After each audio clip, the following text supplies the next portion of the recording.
So I would like to call the September 14th meeting of the Blue Horizons Community Council to order. I'm Keith Bamberger. I am the chair of the committee. And before we start, I want to mention just an article that I read a couple weeks ago. And it's about climate and the climate crisis and potential climate burnout. And at the end of what was a really long article, it talked about, in fact, if you want to reduce your stress about climate, you need to do something. And it went even further to saying that it doesn't matter what you do, as long as it's important and helps solve the climate problem. And to combine it with another article I read, apparently I read too much, but this idea of doing something poorly. And with climate, that's a really important idea because it's more important to do something poorly than not to do it. And the other thing that really helps reduce stress about climate is working together with a group of like-minded people. So, because we're fully expecting to get lots more climate news in the next year and a half. It's a busy time. There's been a lot in the last year and a half. So that's just what I want to start with. And if we could have the voting members of the committee introduce themselves. Well, I guess I will start with Dave Erb. Yeah, I'm Dave Erb. I'm an automotive engineer with a specialty in electric and hybrid electric vehicles. And how about King? Hey, I'm David King, the energy manager at Western Carolina University. Yeah, my apologies, I missed the last meeting. We're just getting a new science building online. It's pretty involved in the day-to-day operations, but we're getting there. Yeah, thank you guys for posting the resources. So I was able to catch up and watch last month's meeting. So yeah, thank you guys for having that resource available. Excellent. Jason? I'm Jason Walls. I lead Duke Energy's government and community relations work in Western North Carolina. Jeffrey? I'm Jeffrey Barton, Director of Real Estate Development at Mountain Housing Opportunities here in Asheville. Phelps? Yeah, I'm Phelps Clark. I'm a construction manager with Pisgah Energy doing solar projects. And if I could have the Blue Horizon staff just introduce yourself also, that would be helpful. Yep. Hey, everyone. I'm Sophie Molinax, manager of the Blue Horizons project. Sam? And yeah, Sam Luark here, director of Greenbelt Alliance, and work on Blue Horizons Project Energy Savers Network. Hey everyone, I'm Beatrice. I work with Sophie and Sam on the Blue Horizons project, and I'm trying to get a little dinner started, but I'm also definitely focusing on this. So I'm here, I'm listening. Good to see everybody. Great. All right, is that everybody who's all the voting members? I think it is. Okay, well, we'll move forward into the meetings. I hope everybody got a chance to review the July meeting notes, and thanks again to Sophie and Beatrice for getting those up so quickly so we can review them. Do I have any discussion about the meeting minutes from July? All right. Does somebody want to move to approve them? I'll move to approve them. Thank you, Dave. Does anybody want a second? Second. Great. Well, now that we move through our formal business, let's move on to new business. And on the agenda, which is the review of the City of Asheville and Buncombe County contract and scope of work. And I have either Bridget or Jeremiah covering that on my notes or on the agenda.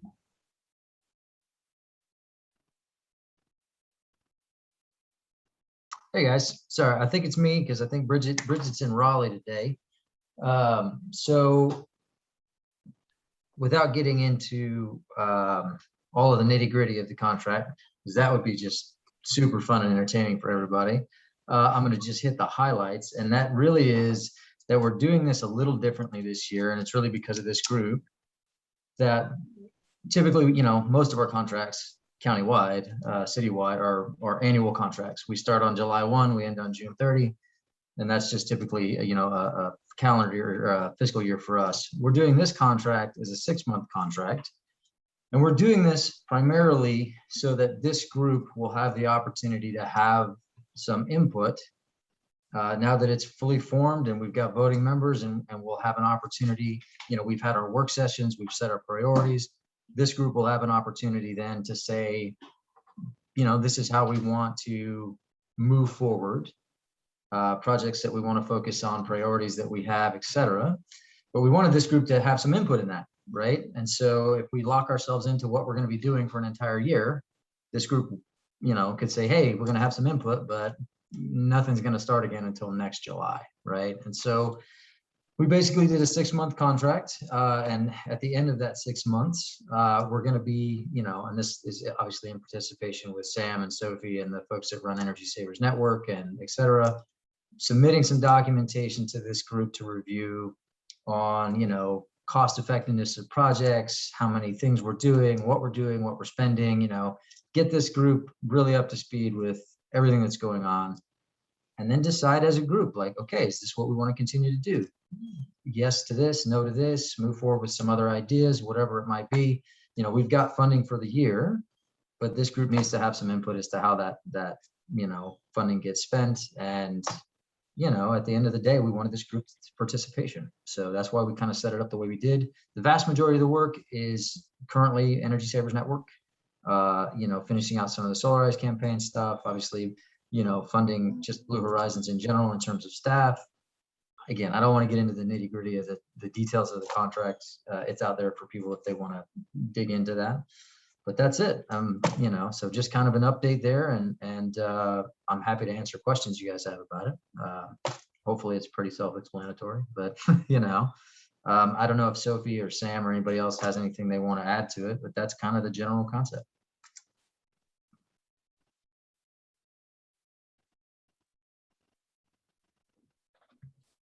I realized that I probably meant to share this document that's linked in the agenda. So if you want, I can share my screen and people can just see this sort of abbreviated table of work, or they can pull it up on their own computer. Okay, I will share. So, excuse the screams of joy from my baby in the background. Okay. This one. There we go. So this is just an excerpt from the scope of work, and it's the table of outputs and milestones. So I'll just slowly scroll.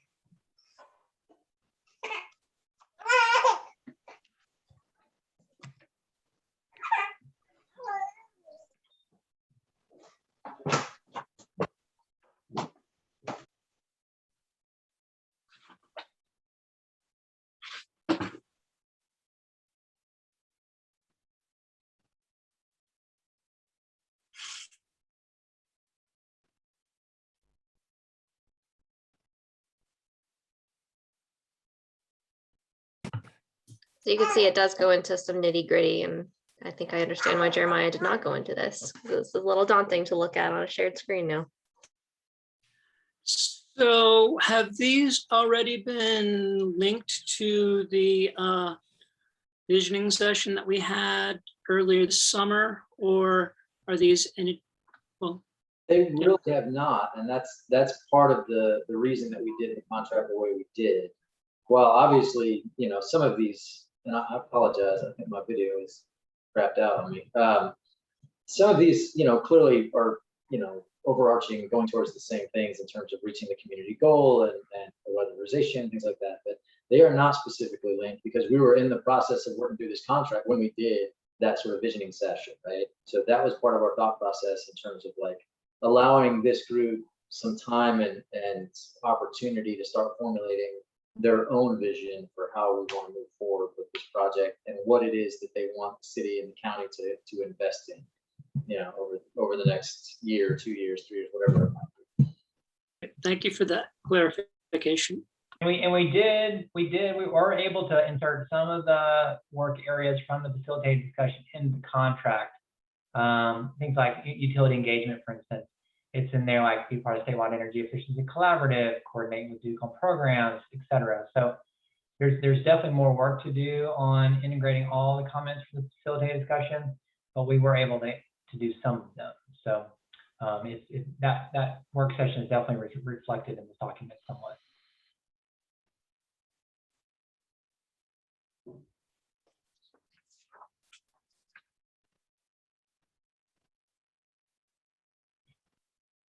My turn to keep talking.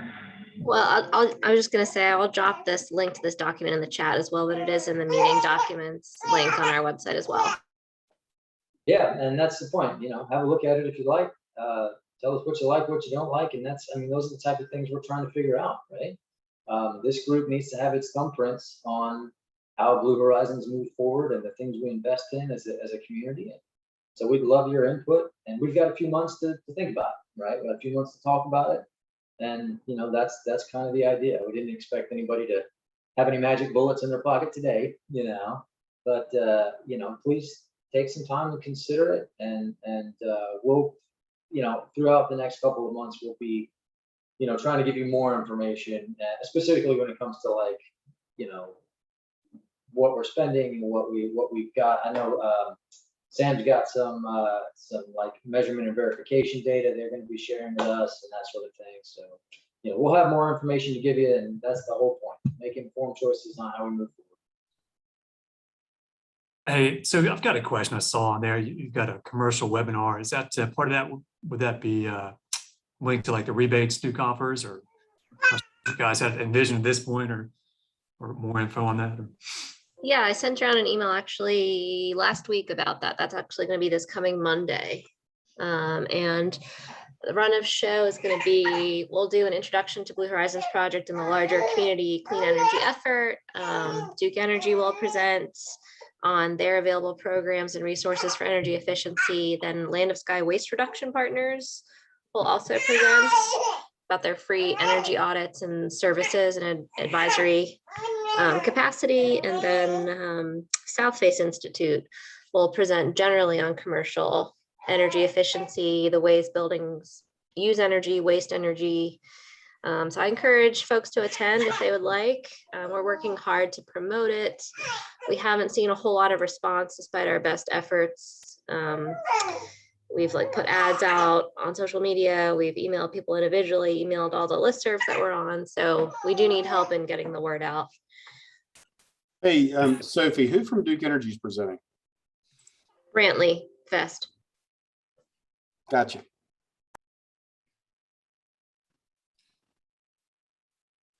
Yeah, so you have a link you can send on that, you said?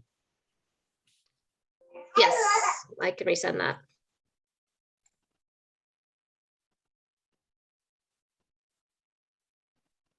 So before we move any further, I would like to welcome Michelle onto the Community Council. Many of you probably know her. We talked about her at the last meeting, of course. But Michelle, would you like to do a quick introduction for us?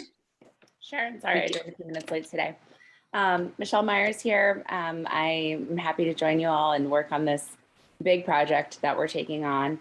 A little bit about me, I've worked in public advocacy for over 15 years in the environmental sector for I think over 10, 12 years, and have served as an energy commissioner. You guys may have seen my resume, so I'm sorry if I'm just repeating all this stuff, but I'm happy to be working with you all. And I guess I served as an energy commissioner in California and for the city of Berkeley. So I've looked really at how you take these kind of big policy objectives that are just aspirational and you actually try to make the rubber meet the road. So I've had some experience with that before. It's hard, but I have a lot of faith in the folks that are part of the Greenbelt team and the overall community to try to do what we can to meet these goals. So I'm here to help and look forward to working on the community engagement team and anywhere else that I might be of value to plug in. Oh, and I guess I have a master's degree in environmental management from Duke University and a undergraduate degree in poli-sci. So, Thank you, Michelle. We're really happy to have you here. So I know that we just, for some of us, just got our first glimpse at the scope of work. So what we need to decide is how we want to work with that document and how we want to get it to in sync with our visioning session. And to me, I think it is pretty important. And I think that should be something which we do as a full council. And we can easily put it on the next agenda as a major agenda item or discussion for the next meeting in October. But for that to be successful, we've got to kind of have some goals of what we want to achieve and how to do that so we can have a serious and in-depth conversation in October. And that's a plan that seems to make sense to me, but I don't want to decide because we're a committee. So what do we think? How should we move this?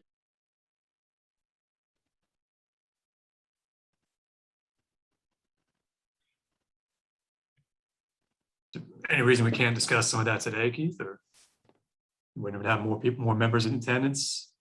I think it's fine if we discuss it today. I know some people like reviewing things more quickly and spending time with things. I'm actually not one of those people, so I'm okay going forward, but I don't want to force people to make those. You know, it's great to start with the discussion today. We can bring it back up or bring it up on a different screen and we can look at it individually. I do want to just say that on the agenda here, we have something called project and programs. So Sophie's going to give an overview on, and that's going to kind of dive into some of the more specifics related to the work. And then there's going to be a process by where the VHPCC is going to be evaluating the effectiveness and the investment in the projects and programs. So, you know, we can do it during that time or later, but that is part of what we envision for that slot. A little bit of time. Of course, if you're talking about more in depth, you know, we can definitely go deeper as well later, but that's a possibility. Yeah, if it's useful, I can put that back up on the screen. Whatever you'd like.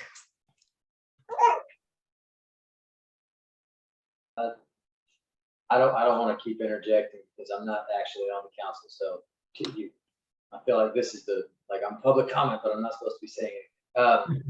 The only thing I would caution in terms of like getting into it too much today is that part of the whole evaluation process will be data driven, right? And so, you know, over time, we're going to be submitting documentation to you guys to show some program effectiveness, cost effectiveness, things like that. That's not necessarily available today.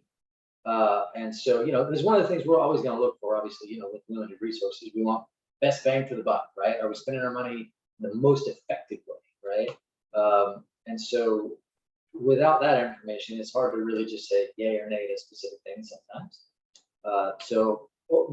You know, high level discussion, I think is good, but getting into the nitty gritty, maybe save that for when you have some data to drive some decisions, right? That's just my 2 cents. But again, I'm not on the board, so just ignore me if you. You don't need to apologize for that. Well, one of the things that we did have coming out of our strategic or our visioning session is there were several people who were interested in being on a group to collect data or kind of, you know, looking at metrics. And as far as I know, and I'm on that list, we haven't met yet. That group hasn't met yet. So it would be good for that group to meet sometime in the near future, just so we can kind of try to figure out what we can look at, what data we can actually get out there. Though I know that that we have been getting some data on the energy usage and stuff like that, which would definitely be a part of that group. What, Keith, forgive me for, I'm just trying to remember that discussion back in July. What sort of data metrics were we talking about? The effectiveness of the programs, or just kind of, in my mind, I was excited about investigating other kind of data collection for just programs out there, for pulling together electric and natural gas usage and whatnot, or what do you guys, is that on the same page as what you guys had envisioned? I'm trying to remember what we discussed. That was part of what we're talking about with the data and information is, trying to figure out what metrics we do want to look at and which ones we do think are most valuable, which of course will allow us to assess success in different ways. And I don't think our discussion back at the Visioning Center session was any more than that. It was that we do need to have data so we can assess how well we've done and what we need to look at to make our plans for the future. But anybody who was there can share on that. That's just my memory of it. Yeah, that's essentially what I was going to touch on in a following agenda item, is that we have a first meeting tomorrow with this program evaluation subcommittee. We're going to be looking at all the programs that Blue Horizons Project works on to see what makes sense to track in terms of data. It's not going to be a scientific process because the nature of the community engagement work we do is somewhat hard to quantify, but we do feel the call to work harder to capture quantitative metrics to be sure that the programs we are spending our time and resources on are effective, they're achieving the goals that we have set forth, and it'll help to be a screen for future opportunities for other work or programs that come our way or that we decide to spend our time and energy on, if that makes sense. But if anybody else wants to be involved in that meeting, it is tomorrow, I believe at 2, and we can send notes out as well. And while I'm talking, I'm additionally working on setting up dedicated web pages on the Blue Horizons Project website for subcommittees. So there can be a home for each subcommittee, because I think we have all these new subcommittees coming up, and we need a place to organize and sort of centrally focus and have documents live and that kind of thing. But it's been backburnered. Does that help, David? Yeah, no, thanks. Okay.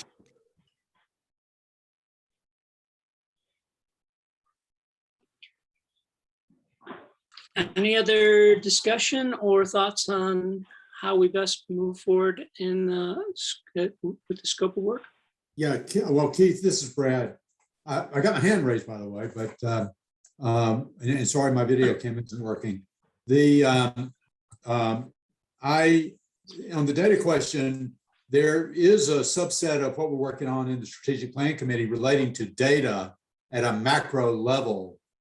And I would think the Strategic Planning Committee would continue to work on that part of the data question versus having a separate data committee. But, I just point that out as a question as much as anything. Right. Thank you, Brad. I'm sure that's something that the committee tomorrow will be discussing, how to integrate that, and because that's good data, which you've been. Yeah, I've really appreciated the number, the calculations of where we are, and I would like to, in addition to seeing how analyzing the effectiveness of our work, just understanding how the community is doing over time. So I think that's valuable too, just as far as being able to understand you know, if we need to do more and all that kind of stuff and where we're headed. I think that's really valuable. So I think it seems like maybe there's two kinds of paths here that we're talking about, and I definitely would, yeah, like to see, you know, maybe how Brad's talking about getting it done, you know, having ongoing macro data, I think is really important. Yeah, I think, yeah, thanks for adding that, Phelps. I think that's what I had in mind was the macro data. Some of you may be familiar with this, there's a green button initiative. So it's pretty much my understanding of it. I want to find more about it, but it's putting all the data in one format. So if you download your usage from Duke and you download it from Dominion, it's in two different formats. So to pull it together for all total home usage it's pretty time consuming. So there's not a quick, easy way of doing it. And my understanding, that's kind of what the green button initiative is about. So that's kind of what I had in mind, kind of investigating what programs are out there to pull that macro level data together. But yeah, that's all. I'm gonna do it again, the talk, even though I don't feel like I'm supposed to. So I think this, just to sort of clarify the delineation between the two things, tomorrow is program evaluation, right? Which can include data and does include data, absolutely. But it's not just about like raw data analysis. It's about things like staffing needs, you know? Do we have enough staff to be doing the work we're trying to do? You know, how is community outreach going? Program, outreach and communication effectiveness. And there's a lot of things that go into it outside of just like raw data analysis, which I think is what, you know, Brad is probably touching on a little bit more. So I think there's room for those things to connect and coincide for sure. But program evaluation is more than just like analyzing the numbers, right? There's more that goes into it. I think that's what that group is specifically about. Here's the programs we're currently involved in, and then like, how are they doing? Is this good? And you know, where do we need to beef them up? Where do we need to do better? You know, and it can be, like I said, I think it's a lot more than just raw numbers, which is a lot of the analysis that I think Brad and his group are into. But please correct me if I'm wrong. That makes sense to me. I was thinking of data more like program metrics, like how many people have participated, how many homes have we hit, how many people, people are in our programs. That's what I think Jeremiah is getting to, and what I think tomorrow is about. That's data. How many people have opened our emails? How many people are looking at our social media? Those are the types of things for program analysis. And then there's like data from a utility, which if we have that or if we don't have that, I'm not sure. I think there was a program, someone was going to ask for it. I don't know if we ever got it. I wasn't here, but that's like how much kilowatt hours, how many people are on gas, that kind of stuff. So two very different things. So I should have shut up. She said that way better.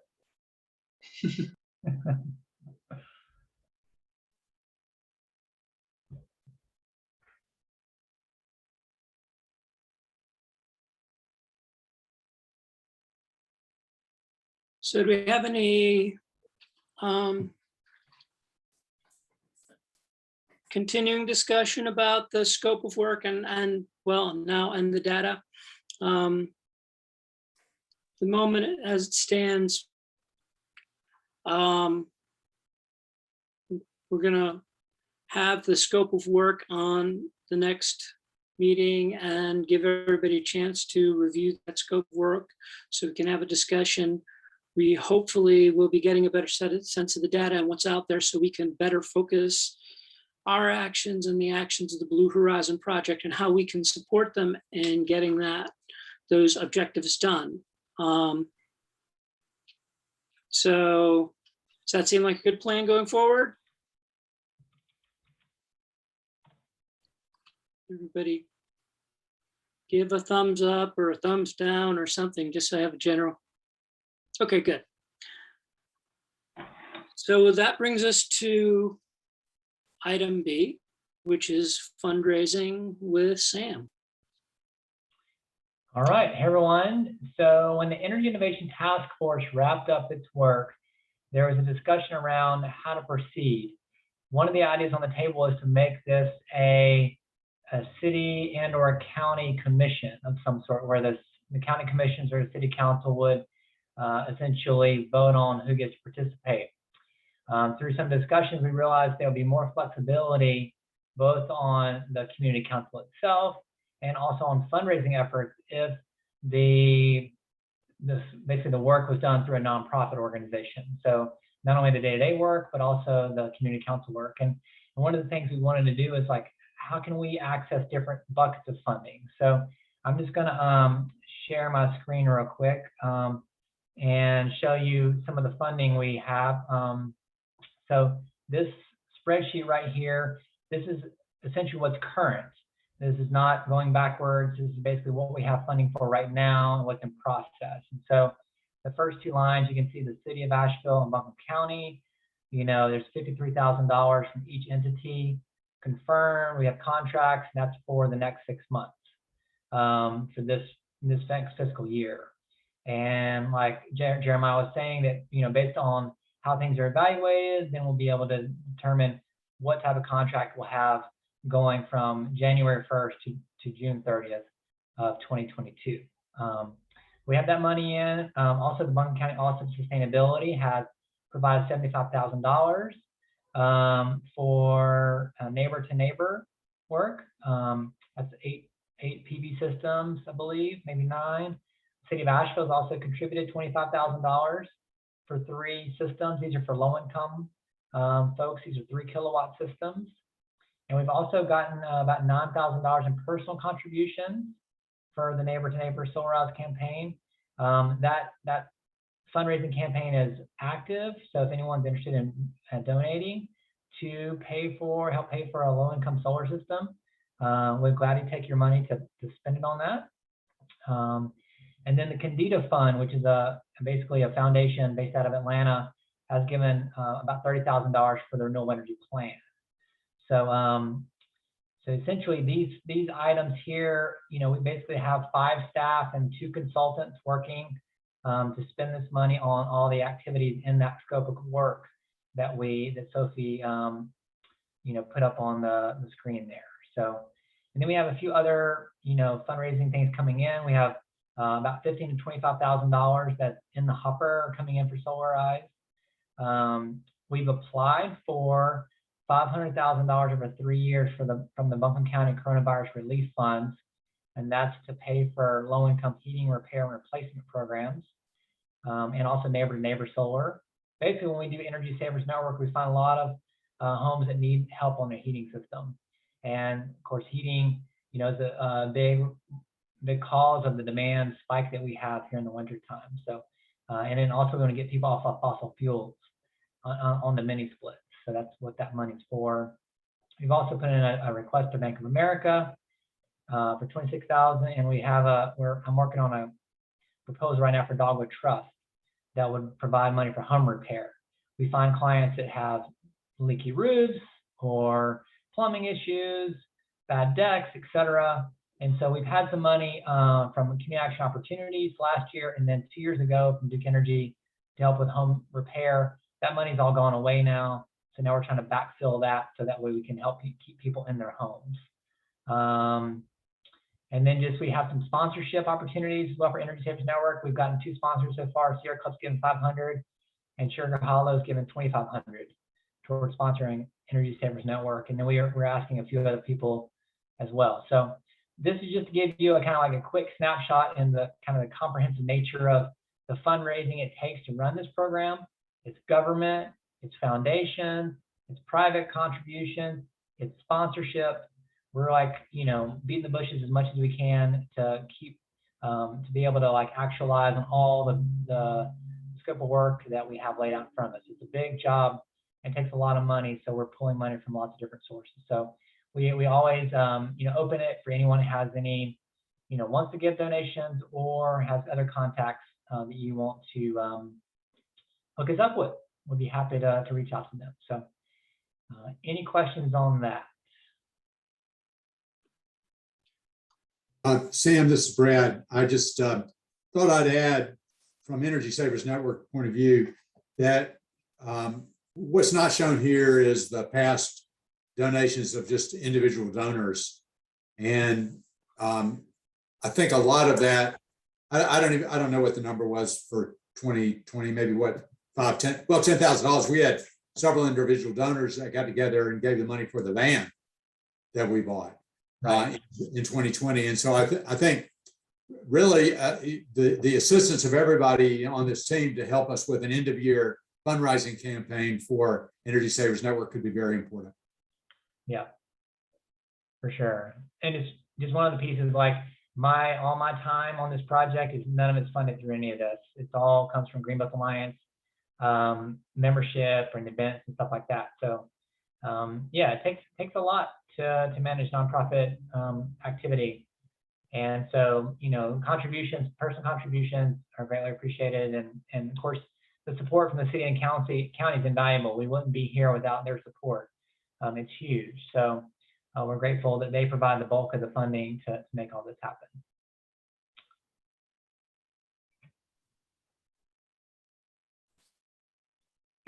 That's the money picture. Thank you, Sam. In fact, Steve had a question. Yeah, the coronavirus relief fund application pending. Those are big. That's a big number. Do you have any other details you can share about what's the status of has the application been filed? What's the process? What are the prospects? If you have anything to add at this point. Sure. It was $51 million that came from the federal government from the CARES Act, or maybe subsequent stimulus funding that came into Buncombe County. It's available for government agencies and nonprofits. The county's allocated $11 million of the 51, so there's $41 million left to allocate. There's several years of available funding, several years where it can be spent. And I think we should hear by the end of September, right, Jeremiah? I don't know if you have any updates on timing of when we'll know, but. Yeah, late September, early October, they'll be finalizing the decisions on, they put together a whole committee and did the whole thing to review applications and do all that. But it should be sometime in the next 3 weeks, give or take. We got a lot of applications. So, yeah, take a little time, as you can imagine. A lot of people heard about that and trying to get a piece of the pie there. So there's a whole committee of folks going through those applications as we speak. So sometime in the next 3 weeks or so, we should start seeing funding decisions come down. Thank you. And I'll just say that the bulk of that money, there's some money in there for staff, but most of the money's in there to pay for solar equipment and heating equipment. So yeah, it's actually, doing the installs, making it happen. Thank you. Yep. Thanks, Sam. Now, I don't know, in previous boards, which I've been a part of, when the organizations have been asking for grants, they very often ask what percentage of people on the board are donating. Is that something that still happens on grant applications? It does. In the Greenbelt Alliance board, for instance, 100% of our board members donate or are members of our organization. So, we as the entity that has the contract, we put that in there, but we haven't asked that of the Blue Horizons Project Community Council. But I don't know if that's where you're going with this, but it may be. Okay. Well, I think it would be good if we try to do that as a board, just to contribute to either the Neighbor to Neighbor program or the Energy Savers Network. That would be good. That's all. Yeah. That wasn't planned, by the way. Money directly for helping low-income families with clean energy. Keith, if I could add to that, I found in my fundraising efforts for Energy Savers Network that the personal appeal in a letter where, we have a general letter that goes out, but some person has that letter sent to someone and writes a personal appeal in the notes to the person that it's going to. So really, it could be greatly helped by everybody in this group identifying some people that might want to contribute and making sure that our snail mail appeal goes to them. And this isn't just something we do on social media. So you can participate. Probably everybody ought to give $25 or whatever you can give, but actually helping us go into your networks would be of great value because we don't have that many networks of our own. Yes. Hey, I'm just going to jump because I have the luxury of serving on a number of boards and that kind of thing. And every board kind of wrestles with this. I'm one of these people that believes in real transparency. When you ask somebody to serve on a board, if there is a expectation of giving as part of that board service, to be very upfront with people instead of kind of beating around the bush, so that people who are a part of a group can make a decision whether or not they want to be a part of a board based on a financial commitment that there's a unspoken expectation of. So it's just something that, I'm all about. If there is an expectation, be very transparent, very upfront about it, and give people the opportunity if they're not comfortable with that, because we all serve in different ways. And I would also ask there, as being in part of other organizations, every organization wants you to leverage their network. And if you ask money for everything, every time you see people, then it starts to get watered down, the purpose. So, I'm not sure that, I just want us to be really thoughtful. It can be a very passing kind of comment, but it can have real impacts on individuals and people that are serving in board capacities. And so be thoughtful, be written down, be consistent, and be very transparent when you're asking people to serve, if there's a commitment for personal financial investment in what it is that you're a part of. Thank you, Jason. Good thoughts.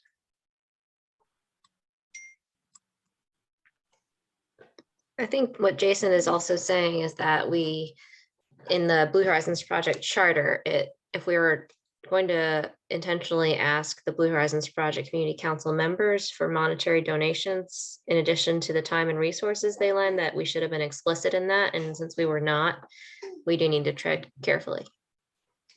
And I'll agree with Jason, having been on some boards, that financial obligation is very clear up front in any of the boards that I've served on.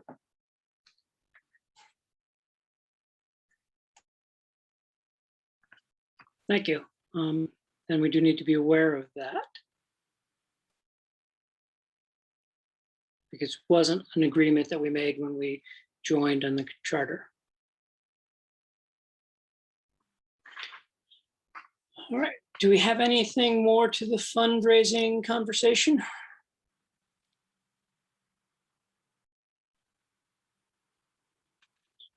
All right, we have CE membership process to approved in October. We've discussed it at the past meetings, and we'll vote on it in October.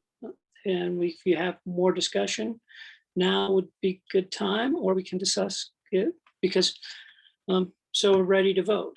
And has everybody gotten a chance to see those materials and review the membership memo?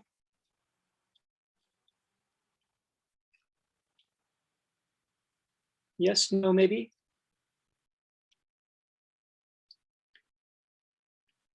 Well, if you haven't, then we'll just make sure we can get to you sooner rather than later. In the next week or so, we'll get you the membership memo in its final form for you all to review.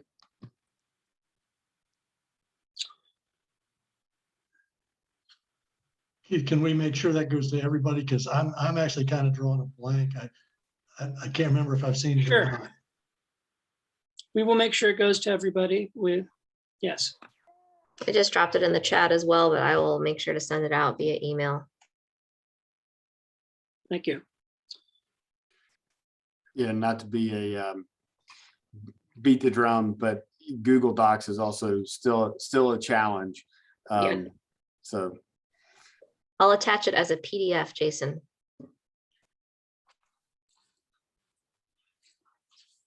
All right. So we're to item D, which is the July 8th facilitated work session, focus on area updates. And it's identifying point people for each area of focus to give updates as applicable. And it starts with community engagement, which is also from the Community Outreach Subcommittee, which is on the committee reports. But we've met and we'll give you more of a overlook during the committee reports. Projects and programs, Sophie. I feel that this was already covered. The program evaluation meeting is meeting, or sorry, subcommittee is meeting tomorrow, and we will go over program metrics and hopefully work to form a template by which we can gauge the effectiveness of our programs and then use it as a screen for future programs. I think that is it's a lot more complicated than I've just made it sound, but excited to dig into that with the folks who have agreed to lend their time towards that. Good. Utility engagement has your name on it. Yeah, the only update this time is that I am part of something called the Statewide Energy Efficiency Collaborative. There was a Senate Bill 3 that essentially created this group of sort of nonprofit energy leaders in the state to gather together once a quarter to meet with Duke and provide kind of insights and updates on programs and support any changes that might need to happen. And essentially, since the pandemic started, I haven't been able to participate in this group just based on other time needs and stuff. But hearing from the facilitated discussion, the need to re-engage, on the state level on programs and stuff, I'm going to start doing that again. Our next meeting is on September the 30th. And so, in future meetings on the BHPCC, I'll be able to provide updates that might come from that, the Statewide Energy Efficiency Collaborative and some of the work that's going on there. Things like low-income programs, the Green Dot program Green Button program that was talked about. There's something called home bill financing that's kind of making its way through the process. And there's some other initiatives, looking at incentives for energy efficiency that we're talking about. So I'll be able to provide more updates on kind of what's happening on the state level at future meetings. Excellent. I think fundraising on there, we already talked about that. So yeah, we can move on. And we have transportation, Dave's name on it. Yeah, the biggest thing going is National Drive Electric Week is coming up. The Asheville event is going to be on October 1st at AB Tech. That's a Friday. I'll put that in the chat.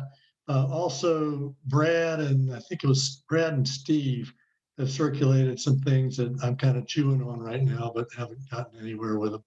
So haven't gotten back to either of them.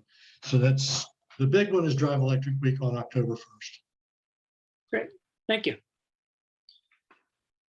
All right, the other thing that we've added is I do think for people who's comfortable, it'd be good to get together for a social gathering, sort of like what we had at Carrier Park back in March, May, whenever.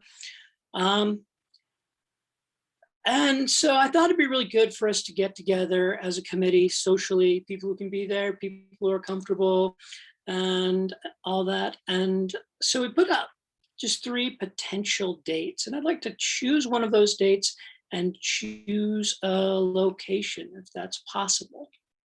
I know, Keith, that we discussed a salvage station, but I actually looked them up and they are closed except for events. Oh, well.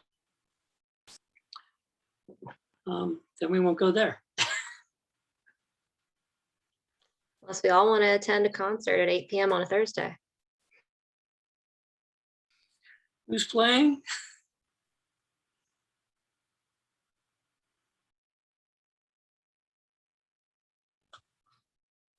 We got New Belgium just down the road. I don't know if you've had events there or not, so it's nearby.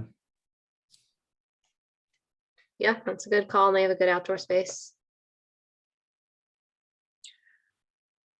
I know that at least last time I was there, Highland was still, we are in Asheville, so it's okay that we gravitate towards breweries, isn't it? Kind of the default, fortunately or unfortunately. Yeah. Jeremiah just threw out French Broad River Outfitters at Hominy Creek. I'm not sure if you've all been there. It's completely outdoors, right on the river.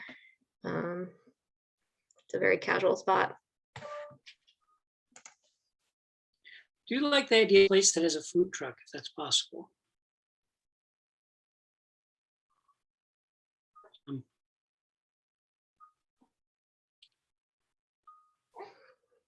In that case, New Belgium or Highland might be better choices. French Broad, River Outfitters has, I think, just like a little food stand. It's not a rotating food truck.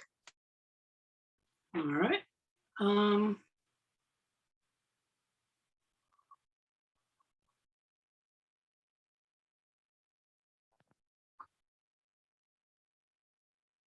So Highland, of course, is really, they've got a really large outdoor area, which is really good.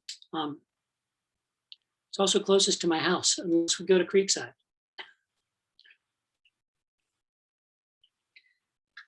More importantly, though, is that if we figure out a date that works for everybody, because the location, that can be easier, but the date's probably harder.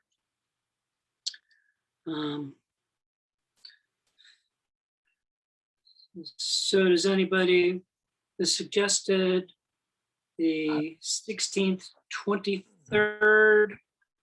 I looked or at the my calendar 28th? and the 28th is the best for me.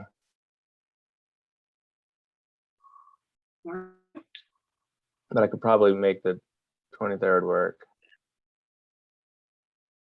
As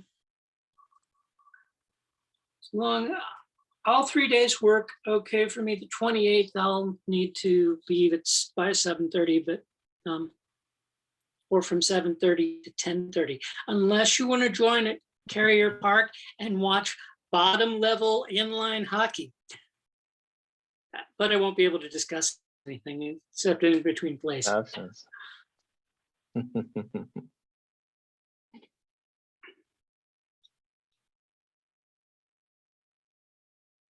So it's 28th, which I thought difficulty, but it's not a big deal. So does 28th look good for everybody else? Yes, no, maybe, got to check with a spouse. Okay, so we'll do the 28th. And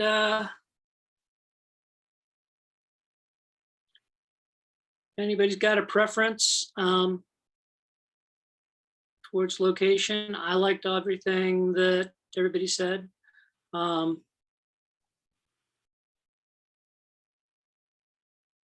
guess the biggest thing is whether they have parking or transit. I would say New Belgium or the Wedge are closest to transit if folks need transit.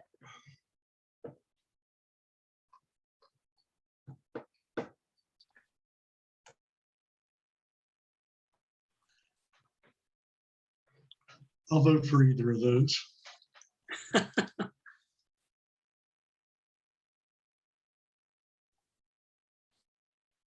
right, why don't we say New Belgium on the 28th at what time?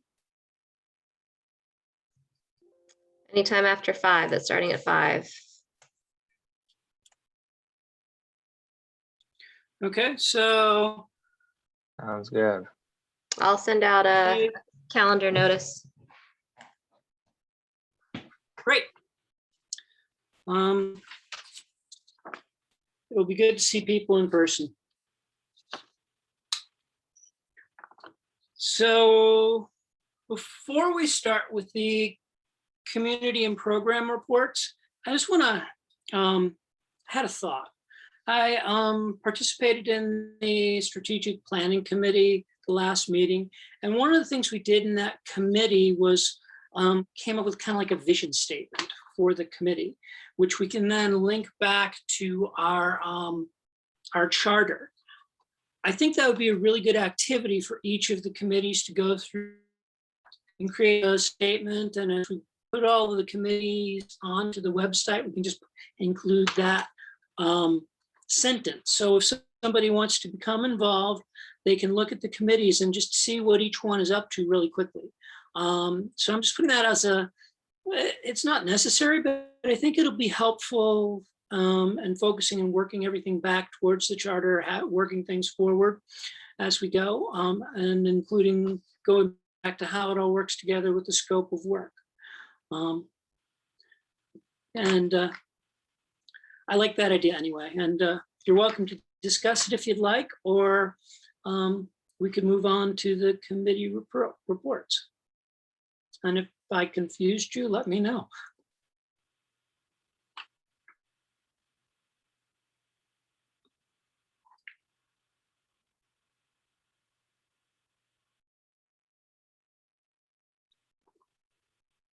All right. Well, we will move forward to the committee reports then. And so the I Energies- wanted to just throw my support behind your statement of having a guiding statement or principle for each subcommittee. I like that idea a lot, and perhaps we can incorporate that into the next meetings of each subcommittee. I think David did a really great job at getting us all to work together to craft a statement, and it doesn't have to be that engaged or detailed, but at least giving some thought to it and putting something on paper is a great start. I agree. That was a really good, the way Dave went about it was really effective. Good.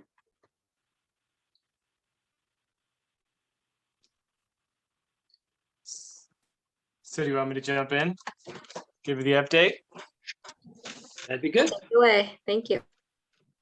Yeah, thank you. So maybe I'll start with that since folks have referenced it a couple times. I feel like we had a great meeting on September 1st. And as you know, we did a little bit of chatting and conversing, kind of came up with this vision statement or kind of a guiding principle for us. So I'm going to read that to you just because I appreciate it and like it. But what we came up with as a group was talk about a dream, try to make it real. We will leave no stone unturned or pathway unexplored while planning for 100% renewable energy. We will collaborate, listen, and hold each other accountable while being respectful of everyone's perspective and time. So as folks mentioned, this is just kind of a guiding principle that we can reference back to anytime we're looking at things, trying to figure things out, that we have that as sort of our foundation. And then also along the similar lines of sort of building a foundation, we had a great presentation by Brad talking about just sort of some different options or ways that we might keep score, sort of different parameters that we kind of can all get on the same page about how we're defining things, what exactly, what do we want our scope to be when we're looking at all these different pathways, that we at least are on the same page and we can use that to help us figure out what will be the best path forward, or some options for the best path forward. And so that's sort of a conversation that's ongoing. We are still trying to get insight and different folks' opinion on that. Feel free if anybody else wants to jump in, I can share that with other folks, but that's kind of the big to-do that's ongoing, both from the last meeting and moving forward to the next meeting.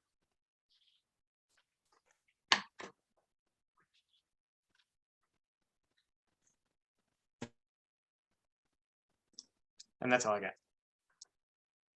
Great. Thank you, David. Any other thoughts before we move on to the next committee?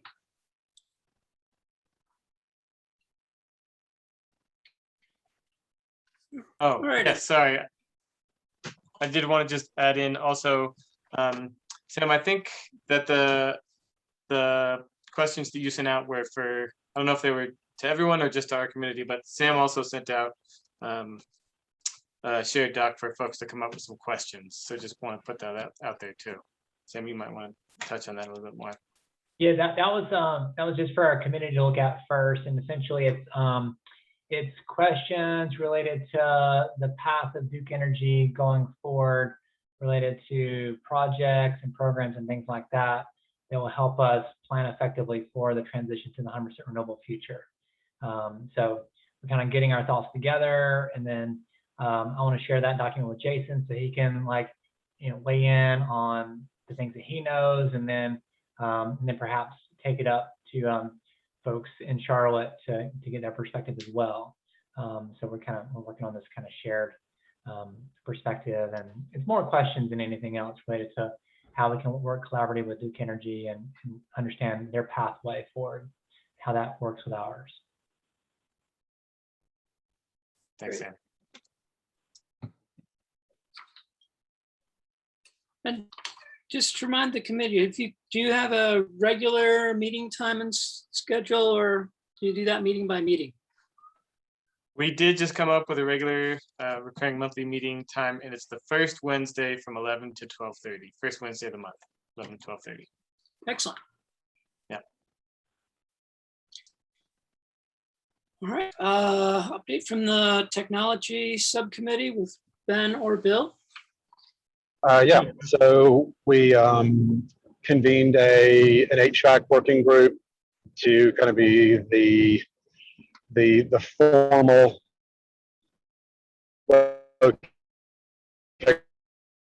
location for discussions about. We did some housekeeping and hope to have some sort of regular order to decide on for the next meeting. Got some reports that there's some positive movement in the community among some of our larger housing providers. I can't go into detail yet, but hopefully we'll have announcements on that soon, and just sort of generally chugging along. So. And if I could add something to that, this is Bill Maloney.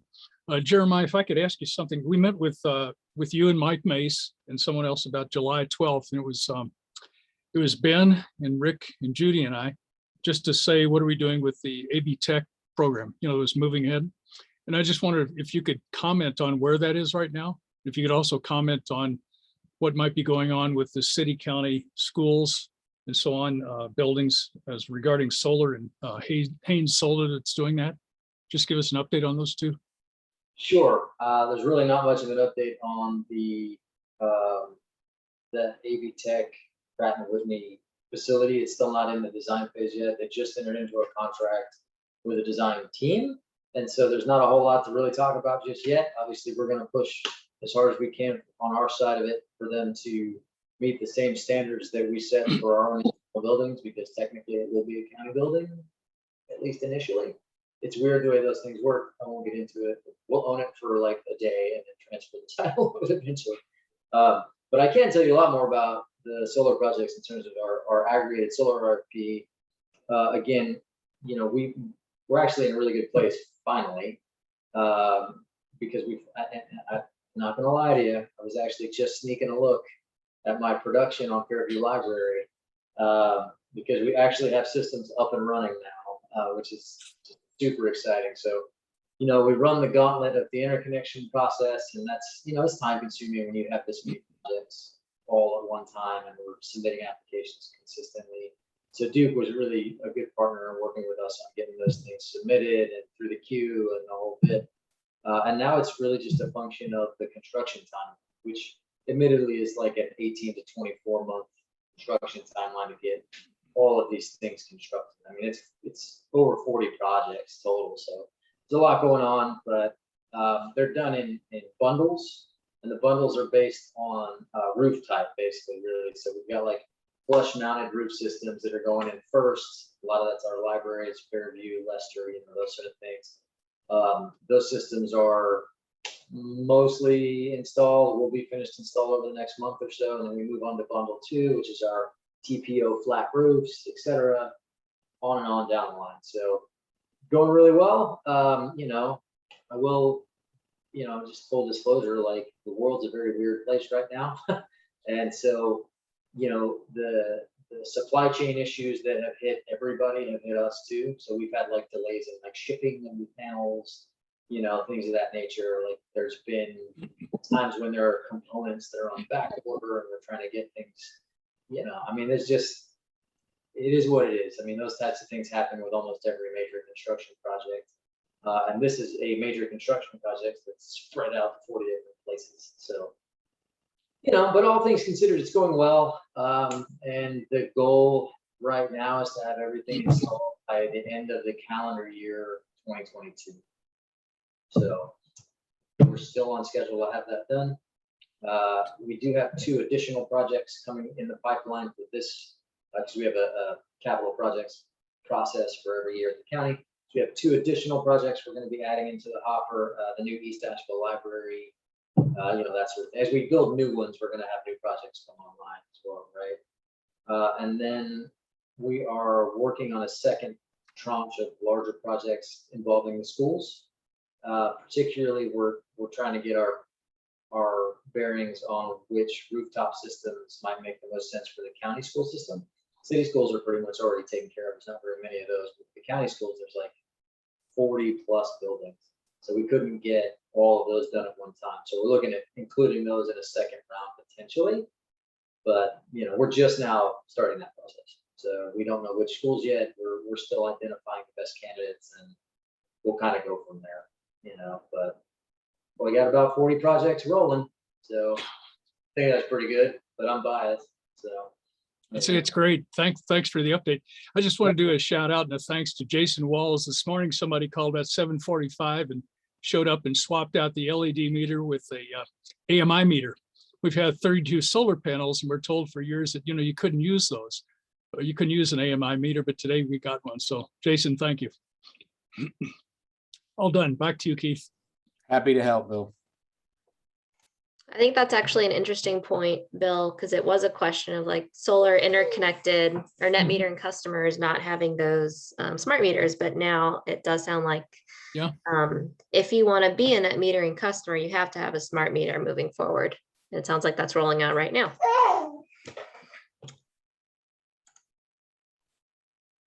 All right. Any other thoughts for the technology subcommittee? I'm going to move to community outreach subcommittee. And it's Rick had a comment. Beatrice could, was there a hand up? Yeah, Rick. Sorry, I just wanted to throw in, there was a little exchange with Sophie and whatnot about the AMI meters. And I just want to say, you know, if you guys get more hesitancy about that, let's please, you know, be more proactive and go after it a little more. Steve did a good job just creating something real simple, but I think we could do more. And I would be more than happy to give like a stamped letter or something like that, if that would help anything. Because this whole hesitancy because of AMI is just silly. AMR is worse, you know?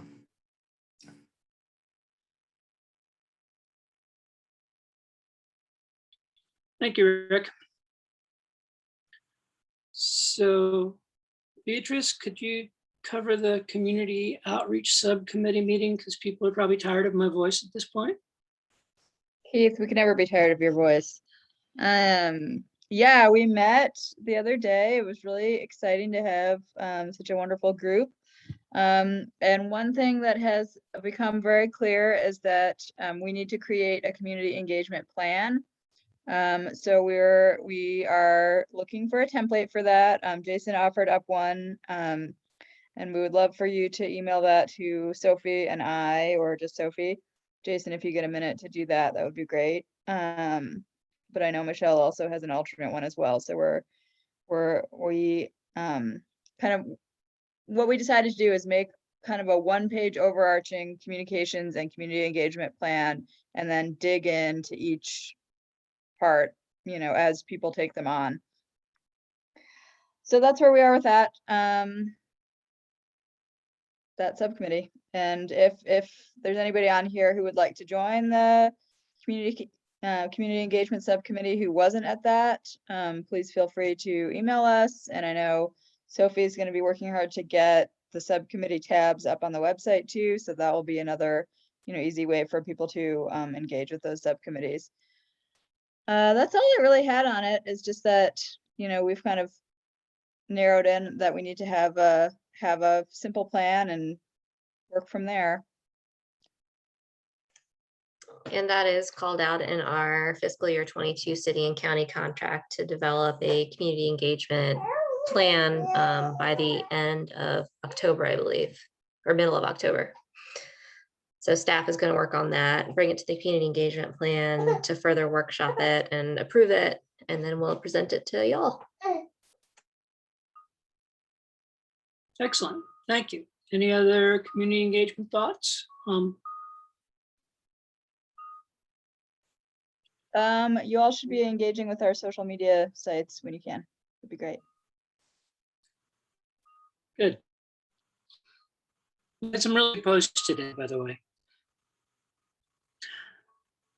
Yeah, we've been killing it on there. You guys should check it out.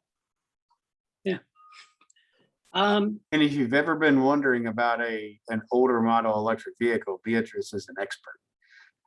I did a really good video. You guys should see it. Good.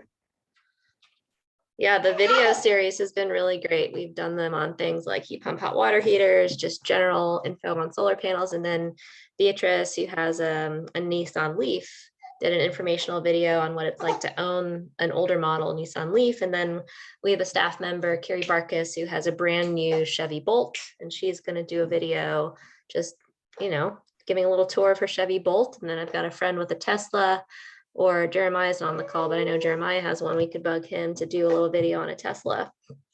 But if anybody has ideas for these little video segments, about 3 minutes long, to highlight a clean energy technology or something cool that you are an expert in, or just have access to, the video content's really great. And Beatrice is doing a fantastic job. And Dave knows probably knows a few people with some electric cars. And there's going to be a whole bunch of us at Travel Electric Week at AB Tech. I'm also going to put something in the chat here too. Cool. Yeah, Dave Erb, if you want to share some Drive Electric stuff with me, you know, that we could put on our social media, definitely send that my way. I'm happy to share any, you know, events that are relevant that you all come across as well. These videos are available where, Beatrice, Sophie? So they're on the Facebook page and they're also on our YouTube channel. YouTube. Thank you. All right, and if you do have a video that you think would be good, just contact Beatrice and we'll get something done, because those videos, right now it's the currency of the internet is videos. It's actually TikTok if you're below the age of like 20, but I don't even know what that is. Yeah, my daughter tells me. We'll see. I don't know. And then All right. somebody put LinkedIn in the chat, and I definitely think, especially for our business engagement, we should be getting on LinkedIn, and I just haven't had the capacity to build up that yet. But thank you, David King, for that suggestion. I do think it is a good one. Excellent. So we'll go to Energy Savers Network with Sam. Yeah, just a brief date on Energy Savers. We are averaging 4 projects a week. They take about 6 hours each time. We go out and we weatherize low-income homes. And then we're also paralleling to that, we're doing weatherization upgrades for the housing authority of the city of Asheville apartments. And we're doing between 5 and 8 of those a week. All these projects need volunteers. So if anyone would like to volunteer, please come out for that. It's a lot of fun and get your hands on doing the work. And we've got projects for Energy Savers booked up for the next like 3.5, 4 weeks. So we're kind of in a steady stream now. And then also as the weather gets cooler, more people, as they turn on their heating systems, will be reaching out for support as well. So we've got our ears to the ground and also connecting with lots of different social service organizations to help us find clients. And just one other thing while I have your attention is Greenbelt Alliance, we are moving to the Collider. I don't know how many people here know about the Climate Collider downtown, but it's a space of innovation related to climate. So we've been in the office here on Haywood Road in West Asheville for 14 years. And we are moving our staff to the Collider. So we'll be doing that in October. So looking forward to being able to host events one day and host these meetings. Hopefully whenever COVID goes away, we'll be able to get together in person. We'll be able to host events there. There's a nice big theater space and also boardroom space there too. So looking forward to being able to utilize that space for this work.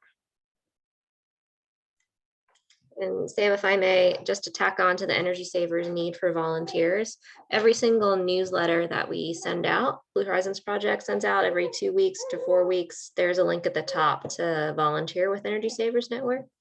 So just encourage you to refer back to those newsletters. Great. Thanks for the update and congratulations on moving to Collider. It's a cool place. Solarize Asheville Bunkers. Yeah, I think we have Ken Halden on the call. Yeah, are you ready, Ken? Sure am. Hi, Sophie and everyone. Nice to be with you again. On behalf of the steering committee for Solarize Asheville Buncombe, 2 members of which are on this call as well, in addition to me, I want to give you a quick update. When last we spoke in early August at your prior meeting, we were approaching the residential deadline, which was August 31st. That was for enrollment, which in Solarize team terms just means sign up, put your name in the system, and then work toward potentially participation with a contract. In that interim period, as August came to a close, a significant additional uptick of enrollments did occur. And we closed out, I'm going to read off a few data points. I'll be glad to give these to Sophie and put them into minutes for anybody who wants to spend more time on them. But we closed out with 729 enrollments. That's signups in effect. And at this point in time, we've got about 136 contracts.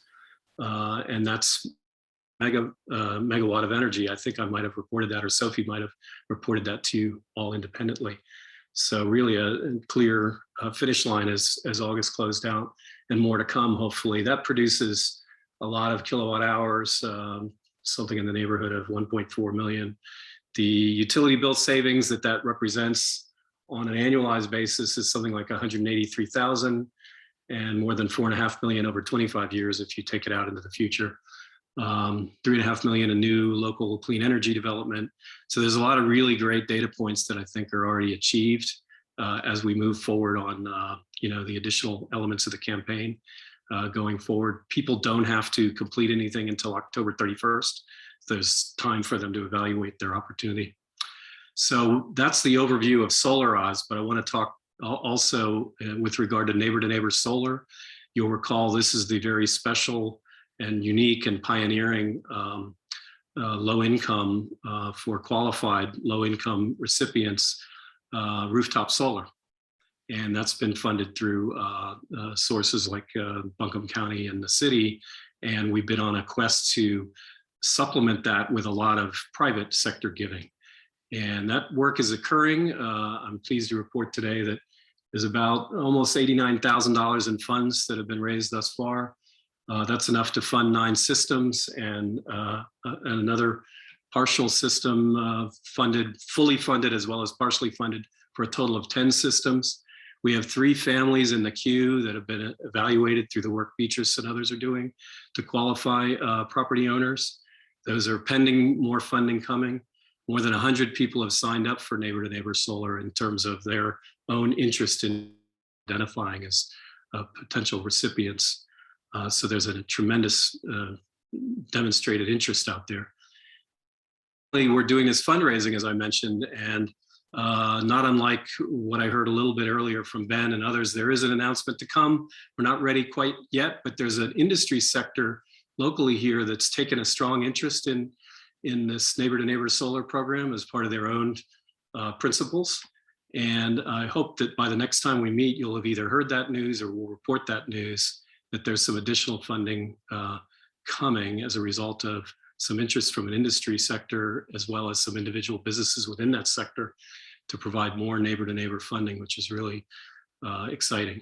So more to come on that. And obviously, anytime anybody's interested in giving to this program, you can go to the Solarize Asheville Buncombe website, which is solarizeabc.com. And there's a donor page on there. And for the sake of everyone on this call who understands it very well, those funds go through the Greenbelt Alliance. So anything that's given from $1 to more is going to be administered through the Greenbelt Alliance and then go into these systems. If I've missed anything, or if you want to subtract anything that I said, Sophie and Beatrice, feel free to jump in here too, because you all are integral to this. Yeah, I just wanted to touch on part of the Solarize Asheville Buncombe campaign is at the end of the campaign, there will be a donated community project. So we will know how much money we have earmarked for that after the October 31st contract deadline. And essentially the local or the solar installer is committing to donate 1.5% of their proceeds, I believe, or the total dollar amount of installation. The gross, yeah. The gross, yes, excuse me. So we're looking at something around $40,000 to $45,000 so far, from just 136 contracts that we fully expect.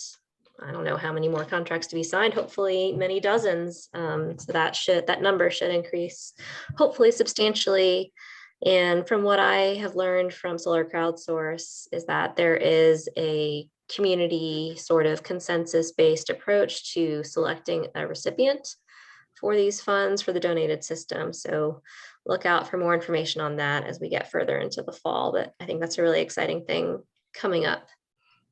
Yeah, Jason. Sophie, I'm just curious, what zip codes are the systems in?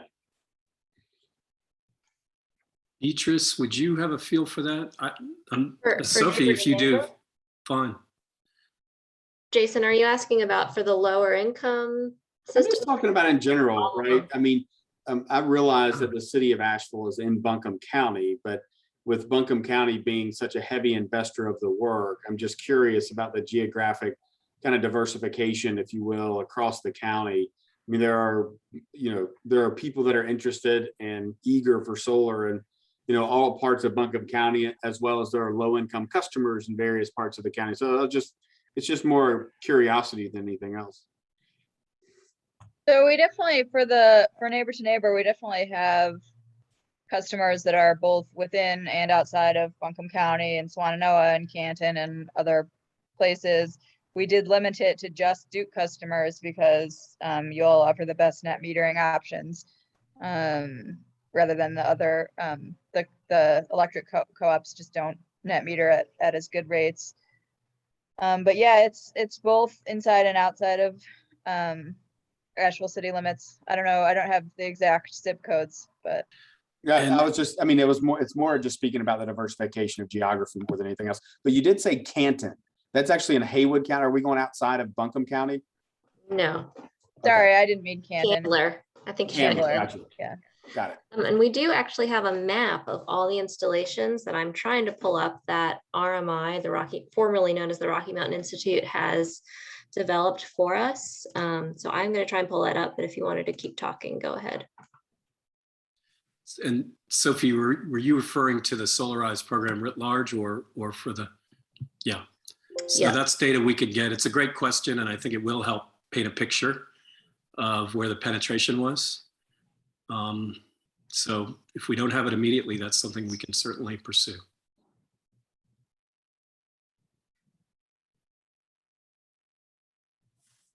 Hey, I got a question for Sophie or Ken.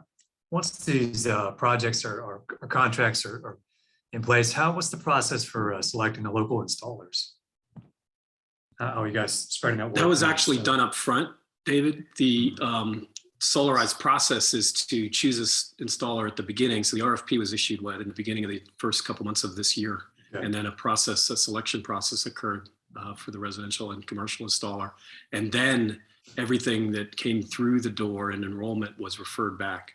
So that's how that process works. And then they can commit to the volumes that are ascribed in the program, where everybody saves depending on the amount of participation. And as you'll recall, or perhaps not, but we got to the first through seventh tier very quickly.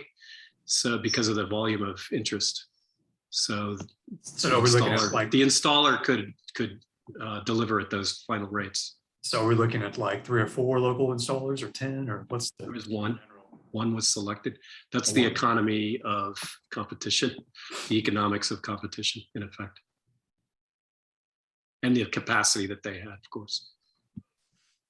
David, to answer your question, it's actually none of the local installers were in a place to bid on the RFP because of the nature of the campaign and the scale of the installations. And we have been intentionally reaching out to and working with our local installer community to listen to them on, what parts of the campaign made it impossible for them to bid on and how to include them more intentionally in future solar work that we may take on in future Solarize campaigns. But yes, Ken put it really well that to achieve the economies of scale in a Solarize campaign, you choose basically one installer up front who handles all the projects. And to handle, 136 and counting is quite a big ask for just one of our local born and bred installers to handle. And it was open to everyone, of course. It was a matter of choice that, one participates in an RFP or not. And I'm not sure, can you see this screen okay? It's always hard for me to tell what's showing up on folks' screens, but this is a report and map that the Rocky Mountain, or sorry, RMI, as they are now known, put together for us in terms of a breakdown of all of the different people who have signed up for the campaign. I don't think this is all the contracts that, Yeah, because I'm a little confused why it's saying low income is 0 contracts and we know. this was that as of July. So this is a Still little, though, we did have contracts signed by then that were below 50% of AMI, but that's fine. We can get it fixed. okay, well, our metric was below 70%, but this is just for RMI and the World Resources Institute cohort that we're a part of. So I'm not exactly sure why it's not including, but Jason, to your question, you can see the sort of heat map here of how many signups there were per sort of region of Buncombe County. And I hope this helps answer your question. I'm happy to send this out too. And I think we can continue to refine the data, of course, because there's more signups that have occurred since July, as well as how it all plays out from a final contract standpoint tells another story or another layered part of the story. Yeah, I would love to kind of dig into that. Great. And you should know that this cohort that we're a part of that connects us with about 20 other municipalities does have a focus on inclusive solarized campaigns. So as you'll see, the focus here is on metrics such as are they communities of color and household income in particular, but hopefully this does give you a snapshot that things are pretty centrally focused with some signups in the outer regions of Buncombe County. I've got a question for Ken. I didn't, at least I don't think I recalled in your overview about either the status or prospects for the commercial sector in terms of the solarized campaign. If I missed it, if you mentioned that, but I'm curious. I didn't, you're correct. I didn't report on it. In fact, I was hoping to get some updates on that. There's not been a lot of activity, to be frank about it, as I always would want to be. I think there's a few that are being looked at right now, but I don't know that there's any businesses that have signed on yet. That's a different process, and that's not atypical in solarized programs. They tend to skew toward residential because of that individual decision making, as opposed to the other options that commercial building owners have out there in the marketplace, and the longer cycle time to sort of, have proposals. But there's other people on here, Phelps and others, who can talk about the commercial side more in terms of those dynamics. But we'll have more. The date is later. It's October 31st. So that's why I kind of skipped over it for now, because we should have more to report on that. But we want to encourage businesses and everybody here and on your network to take a look at this option as they look at other options for their buildings.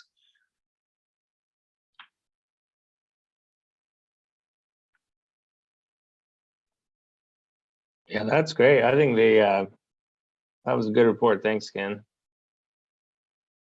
It's a lot of solar panels. Well, it's thanks to the framework that is here. I would say that, and Don Moreland at Solar Crowdsource can talk about it in other communities because he's done many large, medium, and small. But the framework here, the platform, let's call it, that the Blue Horizons Project is, of course, with the county, city, and everyone's involvement, created the organizing components that made this successful. And of course, then what makes it ultimately successful is the keen interest that people have in this, probably way outside of the per capita norm, which is wonderful. It speaks volumes. But it's clear that if I was to sort of think about an approach to a solarized program, if you had a Blue Horizons project in place, you're already way down the line in terms of readiness to pull this off. So all the credit goes to the formation of it and the readiness of it to act.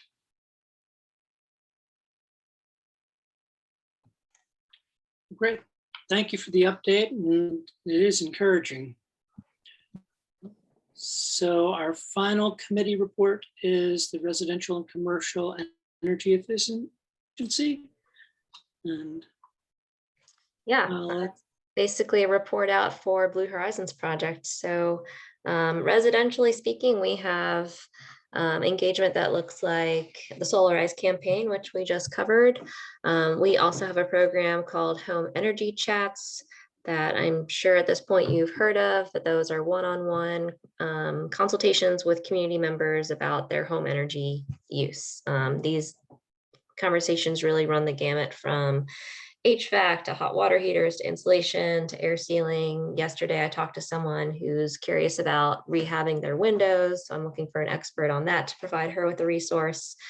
But I think this program is starting to take off, and we're doing a lot of promotion for it and are asking for folks to refer people to us because it's a pretty rare offering, I think, to have sort of people who work in the clean energy space offer unbiased and free technical advice, and then referrals to others in our community, such as our 5 local solar installers that we always refer to in every single follow-up email, because 9 times out of 10, the folks we talk to are really interested in pursuing solar.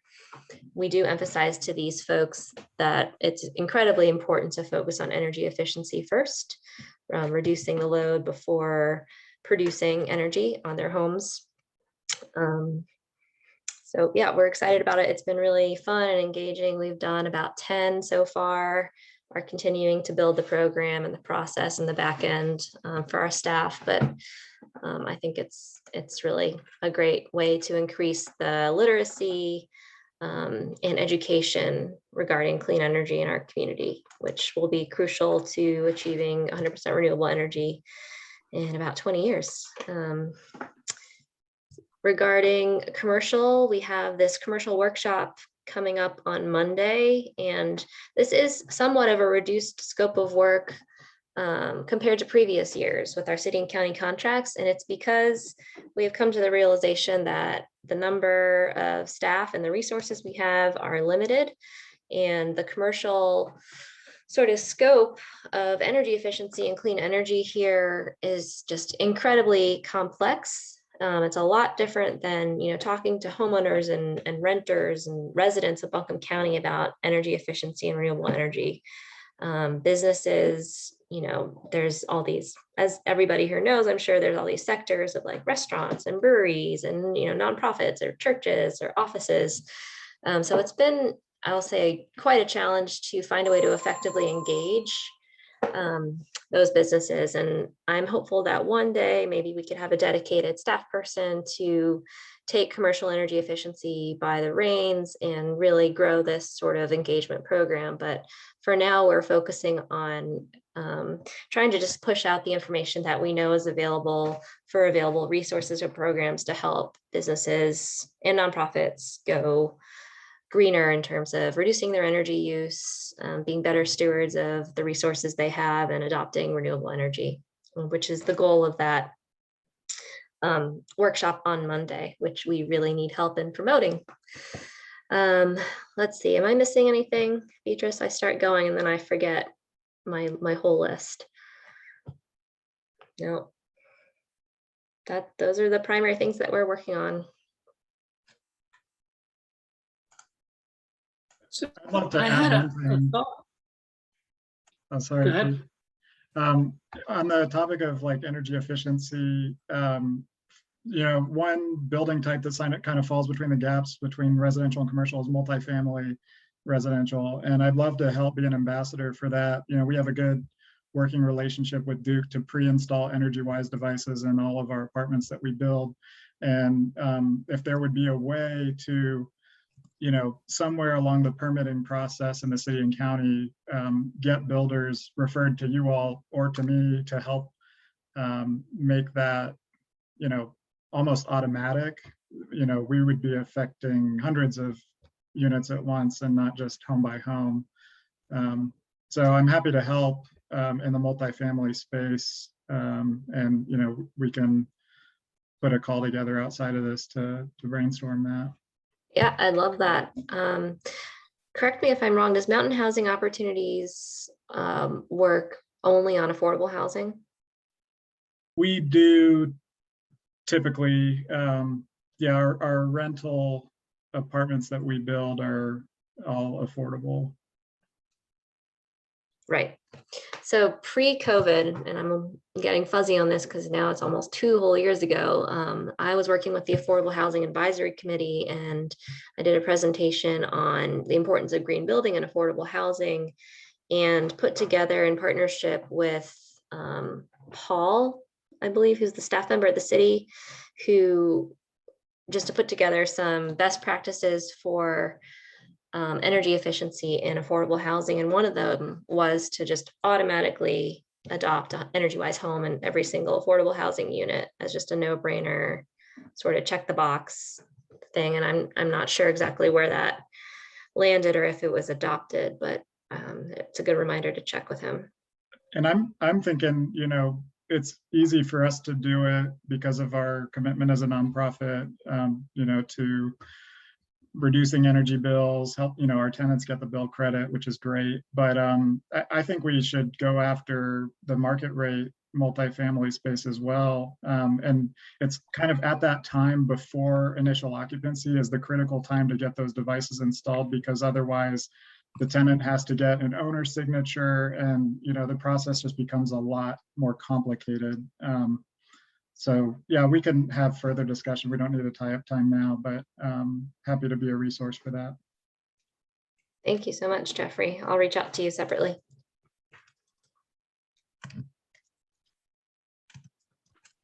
Great. I wondered if you tried to reach out to WLOS about the home energy chats, just to, seems like a story that they'd like to have a good local story about what people can do. I know we don't have a communications plan yet, but it seems like that might be something they'd be interested in. Have you reached out to them at all, or? We have not reached out to any formal media entities for this program. We are still growing it and relying on word of mouth and listservs and social media at this time. I think there will come a point when we're ready to start advertising it. Just today, we talked about placing a Mountain Express ad about this program, but we will reach a point, I think, in the next month or so where we feel like it's at a place where we can talk, you know, in a more public arena about it. If WLOS came to me today, I would not be prepared, I think, to really talk about the program because we don't even have a web page up for it yet. So there's still some of the nuts and bolts that we're working on. Cool. Thank you. Yeah, thanks for the idea. Well, do we have any other conversation about the, what this agenda item, which is basically everything that Blue Horizon Project does?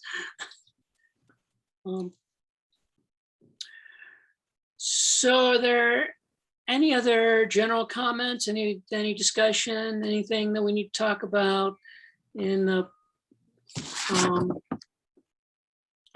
especially from the public or the extra people who are on the meeting, who obviously we appreciate you being here. Any other discussion, thoughts?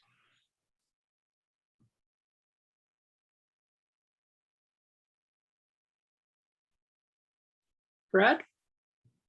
Your hands up? Yeah, hands up. I just, you know, and maybe all of us are watching with bated breath what goes on in Washington right now. But with this group, and you know, it's critical for the climate that Congress follows through, the Democrats follow through and go big on climate. There's going to be a lot of money floating around.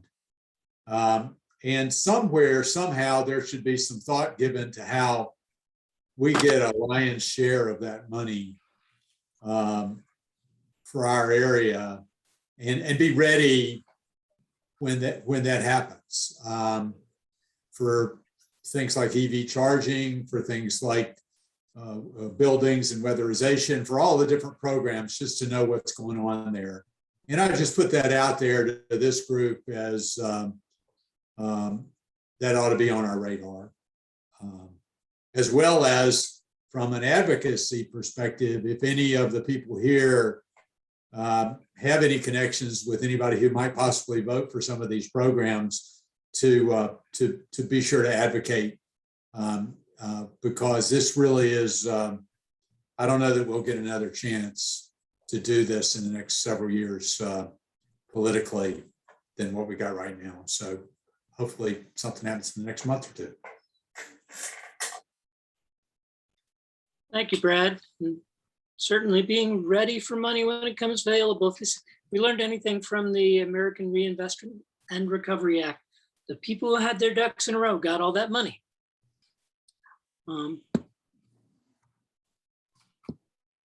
Any other thoughts, discussions?